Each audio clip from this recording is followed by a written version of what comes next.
चलिए आइए अब हम लोग इस चैप्टर को और आगे बढ़ाते हैं। Accounting treatment of goodwill when there is change in the profit sharing ratio of existing partner. जब आपका एग्जिस्टिंग पार्टनर का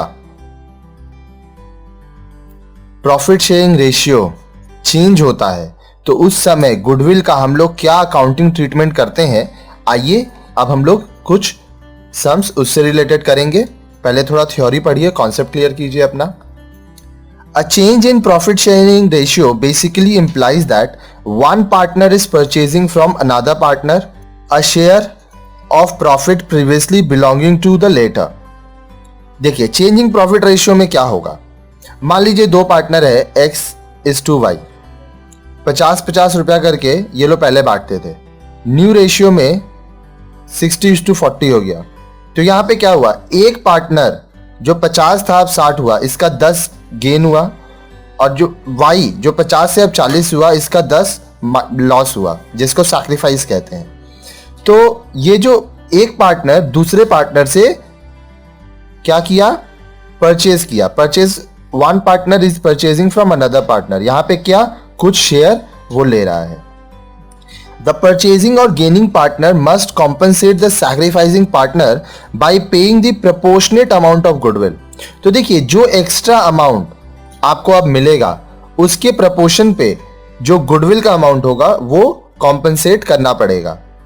In other words, the gaining partner should pay the sacrificing partner that share of goodwill which is equal to the share gained by him।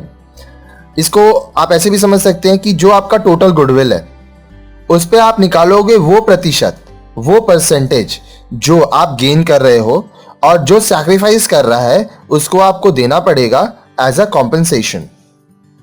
For example, suppose A and B are sharing profit in the ratio 4:1, मतलब 4/5 1/5, 4:1। If it is decided that in future they will share profits in the proportion 3:2, 3/5 2/5, it implies that A is selling 1/5।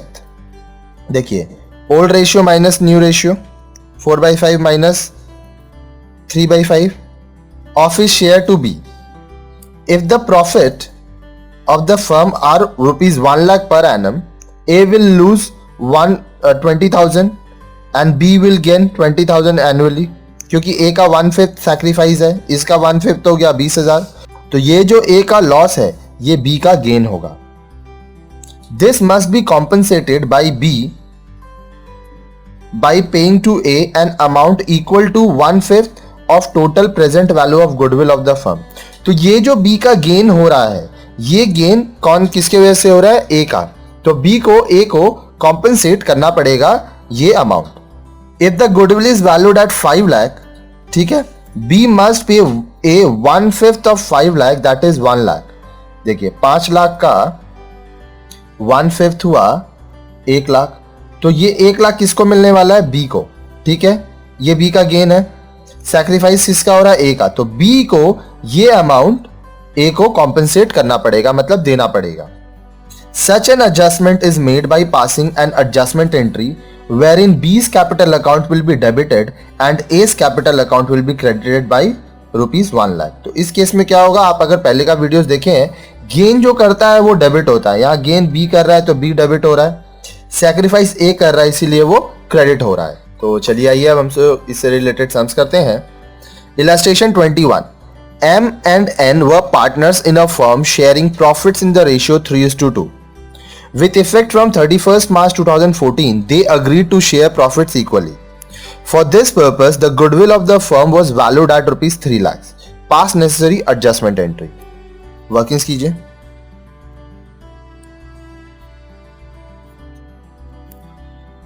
Old ratio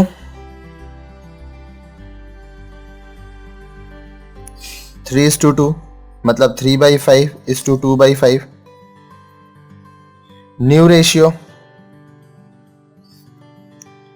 1:1, 1/2:1/2।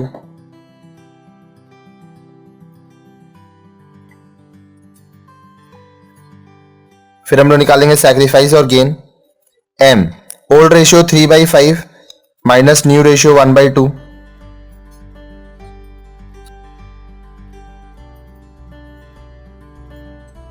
ये देखिए ये छोटा है तो 1/10 जो है वो सैक्रिफाइस हो गया। n old ratio 2/5 minus new ratio 1/2।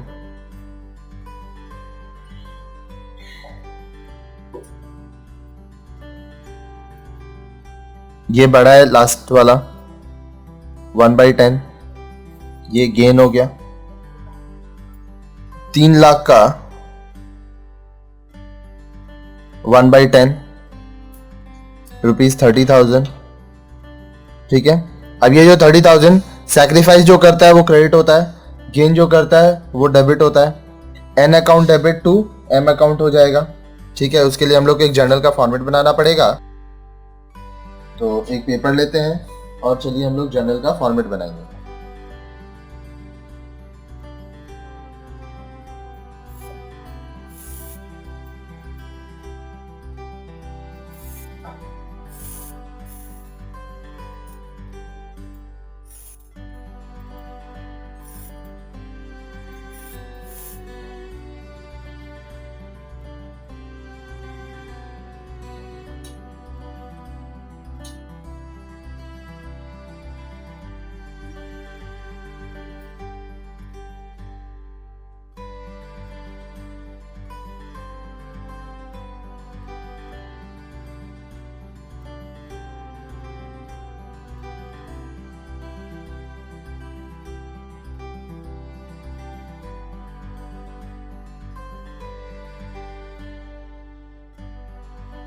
तो चलिए हम लोग जर्नल का फॉर्मेट बना लिए हैं। In the books of dot dot dot, क्योंकि कंपनी का नाम पता नहीं है, journal entry, date, particulars, ledger folio, debit का रुपीस, क्रेडिट का रुपीस। ठीक है, सम्स को देखिए। डेट दिया हुआ है 31 मार्च 2014। एम सैक्रिफाइस कर रहा है, क्रेडिट होगा। एन गेन कर रहा है, डेबिट होगा। 30,000 अमाउंट निकला है।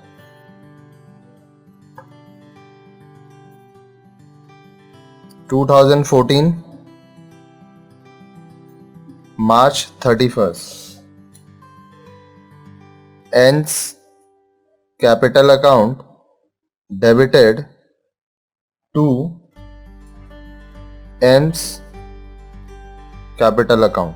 ठीक है, 30,000 30,000 being adjustment for goodwill due to change in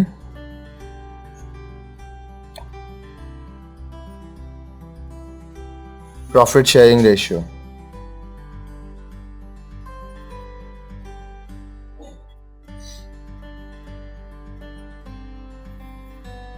तो चलिए इस सम्स को मैं एक बार फिर से आपको समझा देता हूं।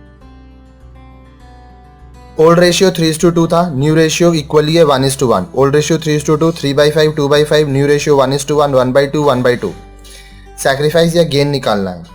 एम का old ratio 3/5, new ratio 1/2। Minus करने के बाद ये साइड छोटा था इसीलिए सैक्रिफाइस। एन का 2/5 माइनस 1/2, ये साइड देखिए बड़ा है इसलिए गेन हो गया। अब देखिए 3 लाख अमाउंट है इसका, 1/10 30,000। एन का गेन हो रहा है इसीलिए N capital account debit 30,000। M का सैक्रिफाइस हो रहा है इसीलिए M capital account credit 30,000 being adjustment for goodwill due to change in profit sharing ratio. और इस तरह से ये सम्स हमारा कंप्लीट हो गया।